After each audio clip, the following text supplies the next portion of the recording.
ये आकाशवाणी है। प्रस्तुत है कार्यक्रम सुर्खियों में। इसके अंतर्गत आज सुनिए महाराष्ट्र के नंदुरबार जिले में कोरोना संक्रमण रोकने के लिए उठाए गए कदमों पर जिलाधीश डॉक्टर राजेंद्र भरूद से आकाशवाणी संवाददाता कमल कुमार प्रजापति की बातचीत।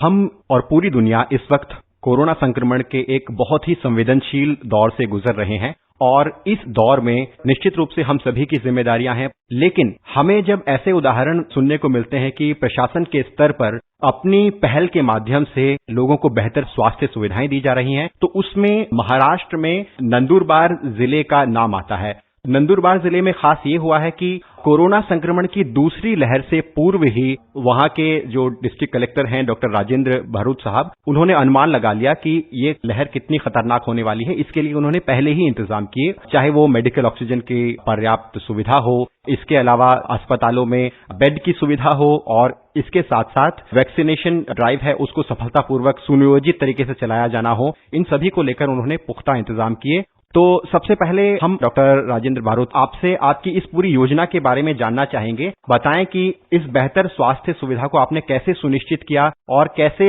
आपने पूरी तैयारी की कोरोना संक्रमण से लड़ने के लिए। नंदुरबार ये महाराष्ट्र का एक पिछड़ा आदिवासी बहुल जिला है, जिसकी अभी लोक संख्या फिलहाल 20 लाख के आसपास है। पिछले साल कोविड शुरू हुआ था तो उस समय कोई भी मेडिकल कॉलेज जिले में नहीं थी, तो बड़ी मुश्किल से पिछले साल MBBS का पहला बैच शुरू हुआ। लेकिन आपको पता ही होगा कि पहली बैच से मेडिकल स्वास्थ्य के लिए बड़ा राहत नहीं मिलता, उसके लिए समय लगता है। तो 75% पॉपुलेशन ट्राइबल होने के कारण मैक्सिमम लोग गवर्नमेंट फैसिलिटीज पे डिपेंड थे। तो जब कोविड शुरू हुआ था उस समय हमारे 90% तो बेड्स गवर्नमेंट के फुल ही थे। तो हमने कोई भी गवर्नमेंट हॉस्पिटल को कोविड में कन्वर्ट न करते हुए नए सिरे से उसका प्लानिंग शुरू किया और जो हॉस्पिटल कंस्ट्रक्शन पेंडिंग थे उसको स्पीडअप किया। तो सबसे पहले हमने 20 बेड से शुरू किया और वो जर्नी आज हॉस्पिटल के लगभग 1400 बेड के ऊपर चला गया है। उसके अंदर गवर्नमेंट का भी सेटअप है, प्राइवेट का भी सेटअप है। ऑक्सीजन प्लांट्स हो, एम्बुलेंसेस हो, बेड्स हो, हम जो कोविड केयर सेंटर बोलते हैं उसके 7000 के ऊपर बेड्स है।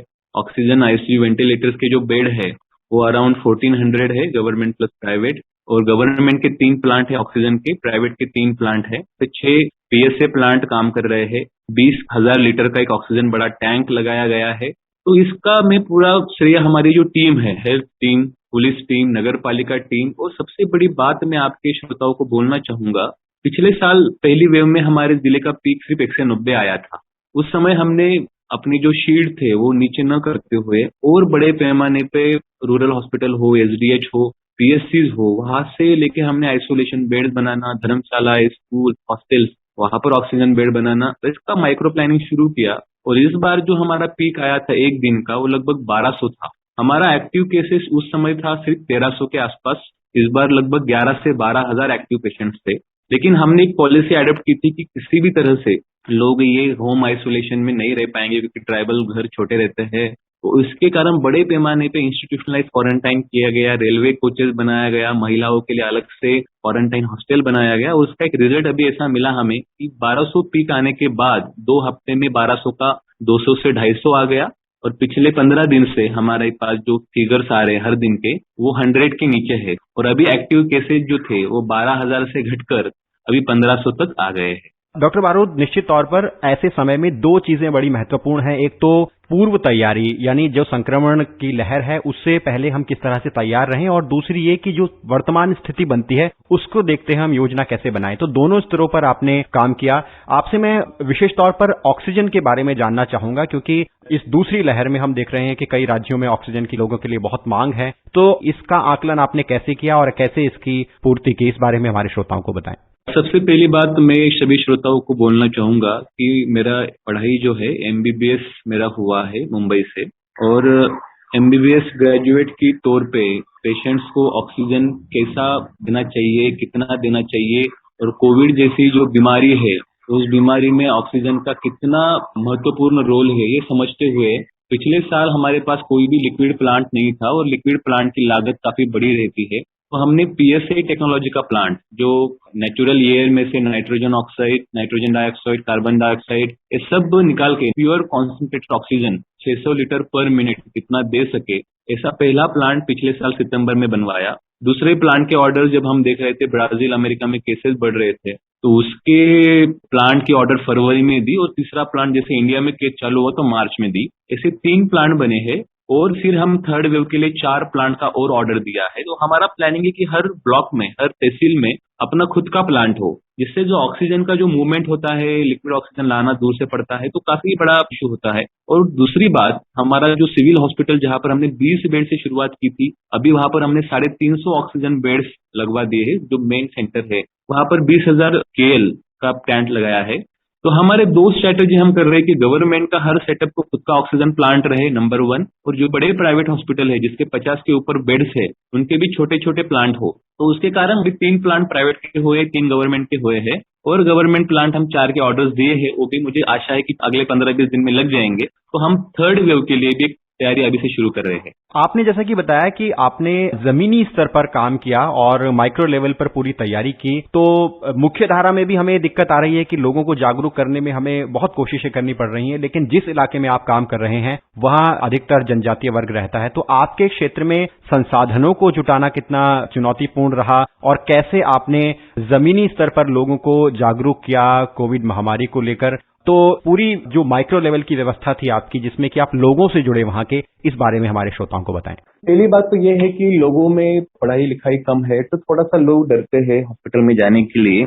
तो ग्राउंड लेवल से आशा वर्कर, ANM टीचर से हमने फोकस तरीके से हर गांव में ग्राम रक्षक दल बनवाए। और गांव में अगर किसी को भी खांसी, बुखार है, थोड़ा बहुत भी सिम्टम आता है, तो उसको PSC भेज के पहले उसका स्वैब लिया जाता था। अगर किसी भी गांव में एक भी पेशेंट पॉजिटिव आता है, तो लोग सेंटर पे न आते हुए हमारे जो मोबाइल स्वैब कलेक्शन टीम थी, पूरे जिले में लगभग 29 टीम है ब्लॉक वाइज, वो टीम्स उस गांव में जाके सभी लोगों का सैंपल चेक करेगी। उसी तरह से शहरी भाग में अगर किसी वार्ड में पॉजिटिव पेशेंट आते हैं, तो उस वार्ड के सभी लोगों का सैंपल लिया जाएगा। उसके कारण बड़े पैमाने पे टेस्टिंग होता गया और जैसे ही पेशेंट पॉजिटिव मिलते गए, तो उनको जो स्कूल से या PSC या सब सेंटर है, वहां पर पेशेंट को हम शिफ्ट करते थे। ग्राम पंचायत पानी, रहना, खाने की व्यवस्था करती थी और वहां की नर्स, वहां के ANM, आशा टीचर्स उनका continuous oxygen monitoring, paracetamol, multivitamin ऐसे टैबलेट देती थी, जिसके कारण हर पेशेंट पे मॉनिटर करना काफी आसान हुआ। और अगर उसका SpO2 ड्रॉप डाउन होता है, तो तुरंत उसको फिर बड़े हॉस्पिटल में शिफ्ट किया जाता था। तो ये जो हमारी स्ट्रैटेजी थी कि पब्लिक सेंट्रिक अप्रोच हो, जैसे हमारा डैशबोर्ड है, हमारा कंट्रोल रूम है, तो जितने भी पढ़े लिखे लोग हैं उनको अगर बेड्स का अवेलेबिलिटी चेक करना है, तो आज भी हमारी वेबसाइट पे चेक करते, तो हर घंटा कहाँ पर कितने बेड्स अवेलेबल है उसका पूरा अपडेशन होता है। तो ये जो थीम है कि पब्लिक को सुविधाएं ज्यादा से ज्यादा मिले और कम से कम दिक्कत मिले, मुझे लगता है उसके कारण पब्लिक का हमारे ऊपर ट्रस्ट बढ़ता गया और काफी सपोर्ट मिला। निश्चित तौर पर समन्वय से ही चीजें पुख्ता बनती हैं। आखिर में डॉक्टर बारूद, मैं आपसे टीकाकरण को लेकर आपकी योजना के बारे में जानना चाहूंगा कि आप अपने इलाके में टीकाकरण को सफल बनाने के लिए किस तरह का अभियान चला रहे हैं और कैसे लोगों को जोड़ रहे हैं, जिससे ज्यादा से ज्यादा संख्या में इस टीकाकरण अभियान में लोग हिस्सा लें। लगभग हमारा 20 लाख के आसपास पॉपुलेशन है पूरे जिले का और गवर्नमेंट ने जो 45 के ऊपर टारगेट रखा है, वो लगभग 6 लाख का टारगेट रखा है। तो 6 लाख में से अभी हमारा जो वैक्सीनेशन का डोज हुआ है, वो लगभग 2,25,000 वैक्सीनेशन का डोज हुआ है। लोगों में तो पहले बहुत अफवाहें थी कि लोग हमारा किडनी निकाल लेंगे, हमें इम्पोर्टेंट बनाएंगे। तो सबसे पहले हमने उनके जो लोकल लीडर्स और उनके जो रिलीजियस लीडर्स है, उनको जाके पहले काउंसिल किया। हमारे जो स्कूल टीचर्स है, गवर्नमेंट के ग्राम सेवक है, तलाठी है, उनके माध्यम से, NGOs के माध्यम से वहां पर रजिस्ट्रेशन प्रायर किया जाता है। 16 वैक्सीनेशन टीम है और 17 स्कूल बसेस है। तो अलग अलग हैमलेट से, हैबिटेशन को उनको स्कूल बेसिस में से गांव के सेंटर में लाया जाता था। स्टेप बाय स्टेप कोविड का पालन करते हुए लोगों का वैक्सीनेशन किया जाता है। पब्लिक सेंट्रिक अप्रोच जो हमारा थीम था कि लोगों को कैसा मिले और जहां पर गांव वहां पर टीकाकरण, जो हमने अभियान चला था, तो लोगों को सेंटर में आने से अच्छा है कि हम गांव में जाए और सबका टीकाकरण वहीं पर हो। डॉक्टर राजेंद्र बारूद, आपका बहुत बहुत धन्यवाद। आकाशवाणी समाचार के साथ आपने बात की और अपने जिले में जो आपके द्वारा कोविड महामारी को लेकर जो किए जा रहे कार्य हैं, उसके बारे में विस्तार से हमारे श्रोताओं के साथ आपने जानकारियां साझा की। बहुत बहुत शुक्रिया कार्यक्रम में जुड़ने के लिए। धन्यवाद। अभी आप सुन रहे थे महाराष्ट्र के नंदुरबार जिले में कोरोना संक्रमण रोकने के लिए उठाए गए कदमों पर जिलाधीश डॉक्टर राजेंद्र भरूद से आकाशवाणी संवाददाता कमल कुमार प्रजापति की बातचीत। ये कार्यक्रम आकाशवाणी के समाचार सेवा प्रभाग द्वारा प्रस्तुत किया गया। इसे आप हमारे mobile app news on AIR पर भी सुन सकते हैं। इस कार्यक्रम के संबंध में अपनी प्रतिक्रिया आप हमें ईमेल कर सकते हैं। पता है AIRNSDtalks@gmail.com। ये कार्यक्रम फिर से सुनने के लिए लॉग इन करें हमारी वेबसाइट newsonair.com।